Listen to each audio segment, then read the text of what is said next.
मस्जिदों से तो मंदिरों के बारे में बोला उन्होंने, गिरजाघरों के बारे में बोला। देखो एक हिंदुस्तानी को पूरे हिंदुस्तान में, भारतवर्ष में रहने वाले कण कण का नाम भारत है, जन जन का नाम भारत है। किसी एक वर्ग विशेष को टारगेट करके नहीं कहना चाहिए, बल्कि हिम्मत होनी चाहिए लोगों को कि मैंने अपने समुदाय के लोगों को कहा है, उनको भी जो समाज सुधारक हैं, जो धर्म के ज्ञानी हैं, उनको भी अपने समाज के लोगों को कहना चाहिए कि आइए एक अच्छा समाज निर्माण करें। किसी के आवाज से किसी को तकलीफ नहीं हो, लेकिन आवाज संयम के साथ हो। ऑल इंडिया मजलिस इत्तेहादुल मुस्लिमीन बिहार के प्रदेश अध्यक्ष अख्तरुल ईमान के द्वारा दिए गए एक बयान को लेकर के लगातार चर्चाएं चल रही थी और बिहार बजट सेशन के दरमियान उन्होंने आज पहले ही दिन इस पूरे मामले पर अपनी बात रखी और साफ तौर पर उन्होंने कहा कि यह जो बयान हमने दिया था हम उस बयान पर अटल है। और वो साफ तौर पर कह रहे हैं कि तमाम मजहब का जो दीनी फ़राइज़ है उसमें जो भी चीज़ें कहीं ना कहीं, चाहे वो भजन कीर्तन हो, तमाम जगहों पर जो आवाज़ ध्वनि को लेकर के कहीं ना कहीं, क्योंकि पहले भी वो कह चुके हैं कि ध्वनि प्रदूषण जो है एक बड़ी चीज़ है और वो ये बार बार अब कह रहे हैं कि इस पर काम करने की ज़रूरत है और इसको कम करने की ज़रूरत है। आपको बता दें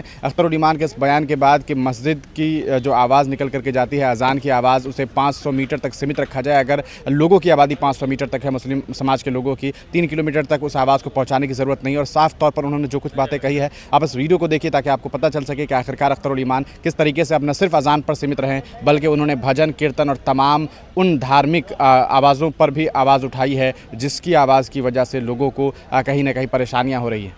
हर जगह तरफ हो रहे हैं तो मुद्दे ही नहीं है, पूरा पूरा घायल है। ये बजट गरीब विरोधी है। चमड़े के जूते बड़े लोग पहनते हैं वो सस्ते हो गए, गरीबों के रोजगार और किसान विरोधी है। किसान को कुछ भी नहीं मिला। और ये खेद का विषय है कि बिहार सरकार ने हमेशा केंद्र के बजट पर बिहार के स्पेशल स्टेट का दर्जा मांगा, विशेष पैकेज मांगा, लेकिन अब की बार के बजट की मीटिंग में बिहार सरकार ने न जाने क्यों बिहार के विशेष राज्य के दर्जे से इन लोगों ने मुंह चुरा लिया है, न कोई विशेष पैकेज मांगा। बिहार का वही बुरा हाल, बिहार फिर रहेगा कंगाल। आपका एक बयान वायरल हो रहा है अजान को लेकर के। अरे यूजीसी में मामला तो सुप्रीम कोर्ट में गया, तो बोलने का क्या मामला रहा है? मामला है यूजीसी में, जब मामला कोर्ट में आ जाए तो उसका मीडिया ट्रायल नहीं होना चाहिए। मामला एक है, लाउड स्पीकर की आवाज कम कर। देखिए मामला ये है कि हम एक सभ्य दुनिया में रह रहे हैं। मेरा मामला सिर्फ अजान के ताल्लुक से नहीं है, मेरा मामला तमाम तर धार्मिक आयोजन हो, सांस्कृतिक आयोजन हो, राजनीतिक आयोजन हो, तो सब में आज के दिन में हार्ट पेशेंट हैं और फिर हमारा एक सभ्य समाज ये खास आवाज में बात करने का हमको हिदायत देता है। और मुस्लिम समाज तो, इस्लामी समाज तो बहुत ही एतदाल का समाज है।